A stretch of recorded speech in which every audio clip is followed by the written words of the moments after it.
मित्रांनो नमस्कार। असं म्हणतात की किंवा आपण असं अनेकदा बघतो की एखादी माळ असते ती एका दोऱ्याने गुंफलेली असते, मात्र जेव्हा एखादा तो दोरा तुटतो किंवा मग त्या माळा गळायला सुरुवात होतात, वेळीच आपण तो धागा पुन्हा बांधला नाही तर मग एक एक एक एक करत त्या सर्व माळा निघून जातात आणि उरतो फक्त तो दोरा। आज ही स्थिती गोरेगावमध्ये ठाकरे गटाची आहे। आता मी म्हणेन शिंदे गटात। आता शिंदे गटाच्या बाबतीत मी दोन गोष्टी म्हणेन कि मतदाताओं पे राज करना खेल नहीं बच्चों का। मतदाताओं पे राज करना खेल नहीं बच्चों का, तेल निकल जाता है अच्छे अच्छों का। किंवा त्यापेक्षाही पुढे जाऊन मी असं म्हणेन कि तूफान में कश्तियां और घमंड में हस्तियां डूबी जाती है। नमस्कार, मी अमित जोशी बंदाए बिंदास आहे वृत्त दिनांच्या माध्यमातून आज बुधवार गोरेगावचा विषय घेऊन तुमच्या समोर आलोय। गोरेगावच्या एका माजी नगरसेविकेने ठाकरे गटाची साथ सोडली आणि त्या शिंदे गटात सामील झाल्या। आता का झाल्या, कशासाठी झाल्या हे त्यांना त्यांचं माहित, त्यात आपल्याला पडायचं नाही। मात्र त्या गेल्यानंतर सोशल मीडियावर शिंदे गटाच्या काही सोशल मीडिया बाददारांनी आता गोरेगावात आमचंच राज्य, आता गोरेगावात आमची शिवसेना अशा पोस्ट टाकायला सुरुवात केली। पण एकंदरीत जर गोरेगावची आजची स्थिती पाल, म्हणजे कालची पण आजची पण, उद्याचं काय होईल कोणाला माहित नाही, पण आजची जर स्थिती पाल तर निश्चितपणे शिवसेना जी शिंदे गटाची आहे त्याच्यासाठी हे मुंगेरी लालके सपने आहे की आपण ठाकरे गटाला पूर्णपणे नेस्ताभूत करू आणि गोरेगावात आपलं वर्चस्व तयार होईल। तर ते सध्या तरी पुढील 5 वर्ष मला तसं शक्य दिसत नाही। ठाकरे गटाचा विचार केला तर हो, ठाकरे गटाची मतं हळूहळू कमी होत चालली आहे आणि हे धक्कादायक आहे ठाकरे गटासाठी। पण त्याला कारणीभूत शिंदेची शिवसेना नाही तर त्याला कारणीभूत भाजप आहे। एकंदरीत स्थिती बघाल, 2014ला सुभाष देसाई यांना जवळपास 59,000 मतं पडली होती। 2017च्या पालिके निवडणुकीमध्ये ठाकरे गटाला तेवढीच मतं पडली होती। त्यानंतर 2019ला विद्या ठाकूर म्हणजेच भाजप आणि ठाकरे गट म्हणजे त्याची शिवसेना एकत्र लढले, त्यामुळे कोणाला किती मतं पडली हे कळलं नाही। आता त्या 2024ची जी विधानसभा झाली त्या विधानसभेमध्ये 94,000 मतं ही विद्या ठाकूर यांना पडली आणि 74,000 मतं ही समीर देसाई यांना पडली। समीर देसाई यांच्या मतांचं जर तुम्ही विभाजन केलं तर असं निश्चितपणे म्हणता येईल की त्या 74,000 मध्ये जवळजवळ 45 ते 46,000 मतं ही ठाकरे गटाची होती, 25 ते 26,000 मतं ही काँग्रेसची होती आणि 1-2 हजार मतं इकडे तिकडे इतर पक्ष जे त्यांच्याबरोबर सोबत होते त्यांची होती।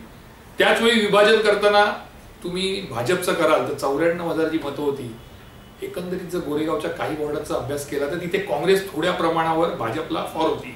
आता कोणाची कशी याचं विश्लेषण मी पुढच्या वेळी करीन, पण तिथे 6-7 हजार मतं ही भाजपला काँग्रेसची पडली। त्यानंतर 7 ते 8 हजार मतं ही जवळपास शिंदे गटाची, त्यातल्या त्यात गोरेगाव पूर्वेकडून शिंदे गटाची चांगली मतं ही भाजपला पडली। त्यानंतर राष्ट्रवादी काँग्रेस अजितदादा पवार गट आहे त्यांची जवळ 1.5-2 हजार मतं ही भाजपला पडली। म्हणजे जे 94,000 आहेत त्याच्यात 16 ते 17 हजार मतं ही बाहेरून आलेली होती आणि उर्वरित जवळपास 77 ते 78 हजार मतं ही भाजपची होती। गोरेगावात भाजप नशीबवान आहे। मी नशीबवान एवढ्यासाठी म्हणेन की त्यांना लॉटरी लागली आहे। मी असं म्हणणार नाही की भाजपने काम केलं नाही, पण भाजपने मेहनत कमी, लॉटरी जास्ती लागली अशी स्थिती गोरेगावात आहे। आमदार विद्या ठाकूर असू दे, जयप्रकाश ठाकूर असू दे किंवा दिलीप पटेल हे माजी उपमहापौर होते, त्यांनी मेहनत घेतली, भाजपला एक अस्तित्व गोरेगावात निर्माण करून दिलं। पण 2014 नंतरची मोदी लाट आली त्यामुळे गुजराती, मारवाडी, जैन आणि उत्तर भारतीय ही मतदार सगळेच्या सगळे भाजपकडे गेले। म्हणजे भाजपला लागलेली ही लॉटरी आहे। कोणतीही मेहनत जास्ती न करता, कोणतेही कार्यकर्ते पदाधिकारी जास्ती ग्रासरूटवर न दिसता मिळालेली ही मतं आहेत। त्या उलट ठाकरे गट, शिवसेनेचं 30 वर्षापासूनचं मी इकडचं राजकारण बघतोय, प्रचंड मेहनत घेतली। त्यावेळचे नेते असू दे, सुभाष देसाई असू दे म्हणा किंवा गजानन कीर्तिकर असू दे, सुनील प्रभू असू दे किंवा सुहास सामंत असू दे, दिलीप शिंदे असू दे, दीपक सुर्वे असू दे, राजू पाध्ये असू दे, लोचना चव्हाण असू दे, साधनाताई माने असू दे किंवा कोणी शाखा प्रमुख असू दे, उपविभाग प्रमुख असू दे, या सर्वांनी मेहनत घेतली आणि त्या मेहनतीचं फळ त्यांना हे मिळालं की त्यांचे आमदार निवडून आले, त्यांचे नगरसेवक निवडून आले। मात्र आता हळूहळू असं झालं की संशयाचं वातावरण गेल्या 3-4 वर्षापासून हे ठाकरे गटामध्ये सुरू झालंय। रात्री असं असतं की कोण सकाळी उठेल आणि शिंदे गटात जाईल हे सांगण्याची कोणाची हिंमत नसते. कारण एखाद्या आदल्या दिवशी ठाकरे गटाच्या सभेमध्ये किंवा मीटिंगमध्ये हजर असतो आणि दुसऱ्या दिवशी तो शिंदे गटामध्ये जाऊन बसतो. त्यामुळे आता ओळखणं कठीण झालंय की निष्ठावान कोण आणि बंडखोरी कोण करणार.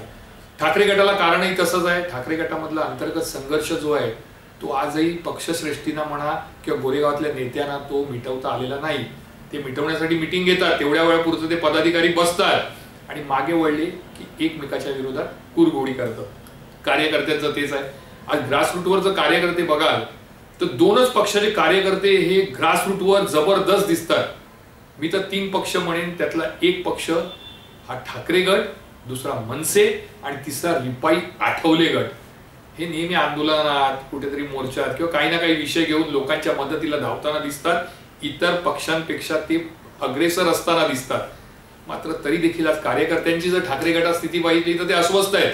त्यांनाच कळत नाही की आपण काय करायचं. आपले पदाधिकारी जर असे वागतात, आपल्या पदाधिकाऱ्यांमध्ये संघर्ष सुरू आहे, मग आपण काय करायचं हा विचार करून आता हळूहळू हे कार्यकर्ते शांत बसायला लागले. ठाकरे गटात आपल्याला काय मिळणार नाही, आपल्याला पदं मिळणार नाही, आपलं काय होणार, आपल्याला मान सन्मान मिळणार नाही, असं विचार करणारे गोरेगाव पूर्व आणि पश्चिमेकडे अनेक पदाधिकारी आहेत. त्यामुळे हे पदाधिकारी महत्वाकांक्षी जर असतील तर पदासाठी किंवा आपल्याला कुठेतरी शिंदे गटात गेलो तर आपल्या विभागामध्ये काम करण्यासाठी एखादा टेंडर मिळेल किंवा आपल्याला फंड मिळेल 1 कोटीचा, तर त्याच्यात आपल्याला काहीतरी सुटतील असा विचार करून जाणारे काही आहेत. पण ते सध्या कुंपणावर बसलेले आहेत. त्यामुळे ठाकरे गटाने हे लक्षात घेतलं पाहिजे की आजही तुमची ताकद आहे. तुम्हाला 2024ला जवळजवळ 45-47 हजार मतं पडली आहेत. ती मतं कशी वाढवता येतील, आपले पदाधिकारी आपले कार्यकर्त्यांना एकसंध कसं ठेवता येईल, आपल्यामधली फूट कशी टाळता येतील, जर कोणी विचार करत असेल की या डबक्यातून त्या डबक्यात उडी मारायची आहे, तर अशा पदाधिकाऱ्यांना बोलवून घ्या, त्यांच्याशी चर्चा करा आणि नव्या चेहऱ्यांना संधी द्या. या जर गोष्टी केल्या तर ठाकरे गट आजही गोरेगावामध्ये भाजप नंतर सरस कोण तर ठाकरे गट. आता मी बोलीन शिंदे गटाच्या बाबतीत. शिंदे गटाचे काही सोशल मीडिया बाजार मला एक कळत नाही की हे काही यंग पोरं आहेत शिंदे गटाचे. मी सर्वांनाच म्हणणार नाही, पण काही यंग आहेत, त्यांनी कामं केली पाहिजे ग्रासरूटवर उतरून. नुसतं सोशल मीडियावर उद्धव ठाकरे असा, आदित्य ठाकरे असा, आमचे शिंदे असे, आमचे असे, हे दिवसभर हे करमणूक आहे. ह्याच्याने तुम्हाला मतं मिळणार असं जर वाटत असेल तर ते शून्य आहे. मतं तर मिळणार नाही, पण तुमची जर इच्छा असेल राजकारणात पुढे यायची तर तुम्हाला तेही पुढे येता येणार नाही. कारण सोशल मीडिया हा एंटरटेनमेंट आहे, नुसता एंटरटेनमेंट. ह्याच्या पलीकडे तुम्हाला मतदार मतं देणार नाहीत. बरं, तुम्ही जी पोस्ट करता ती वाचता कोण तर तुमचेच कार्यकर्ते वाचतात किंवा तुम्ही ज्याच्या विरोधात करतात ते वाचतात. मग त्याच्याने तुमची मतं कशी वाढणार. आज शिंदे गटामध्ये अनुभवी पदाधिकारी कमी आहेत. जेवढे ठाकरे गटात अनुभवी पदाधिकारी आहेत त्यांच्याकडे राजकारणाचा अनुभव आहे, काम करण्याचा अनुभव आहे, गोरेगावचा अनुभव आहे, मतदारांना कसं आकर्षित करायचा तो अनुभव आहे. फक्त संघर्षामुळे तो अनुभव बाद झालाय. पण शिंदे गटाकडे तोही नाहीये. शिंदे गटाकडे आज 2 किंवा 3, जसं गणेश शिंदे हे सुरुवातीला विभाग प्रमुख होते, त्यांनी काही अंशी काम केलं गोरेगावमध्ये. त्यानंतर विभाग प्रमुख म्हणून शिवसेना ठाकरे गट सोडून शिवसेनेत आलेले स्वप्नील टेंबोलकरच्या बाबतीत मी एक म्हणेन की त्याने 51 नंबर आणि 54 नंबर चांगला बांधायला घेतलेला आहे. 51 नंबर तर त्यांनी बांधलेला आहे. ते पैसे टाकतात, काम करतात, मेहनत करतात, कार्यकर्त्यांपर्यंत जातात. त्यामुळे त्याचा फायदा हा शिंदे गटाला होणार 51 आणि 54 मध्ये. ठाकरे गटाला शह देण्यासाठी स्वप्नील टेंबोलकर प्रचंड प्रयत्न करतायत, पण त्यांना कार्यकर्ते आणि पदाधिकाऱ्यांची हवी तशी साथ मिळत नाही. आणि म्हणूनच मी म्हटलं की आजही शिंदेच्या शिवसेनेपेक्षा ठाकरे गट सरस आहे.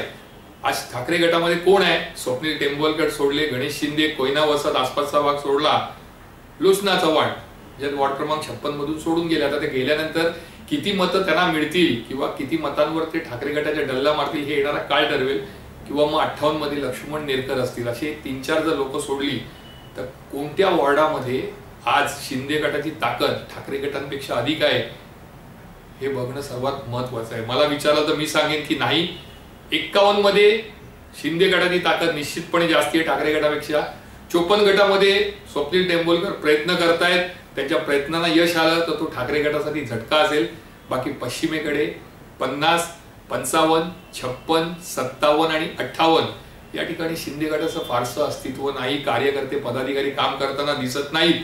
तुम्ही ग्रासरूटवर देखा, पक्षाचे कार्यक्रम, पक्षाचे उपक्रम साजरे करता किंवा तुम्हाला मतदार जवळ करता येत नाही, कार्यकर्त्यांमध्ये उत्साह निर्माण करण्यासाठी हे कार्यक्रम ठीक आहे, पण जर मतदारांना आकर्षित करायचं असेल, खऱ्याच अर्थाने जे तुम्ही सोशल मीडियावर लिहिता की आता फक्त ठाकरेंपेक्षाही शिवसेना सरस ठरणार, फक्त शिवसेनाच गोरेगावमध्ये राहणार, ते जर तुम्हाला दाखवायचं असेल तर रस्त्यावर उतरा, लोकांमध्ये जा, लोकांची कामं करा.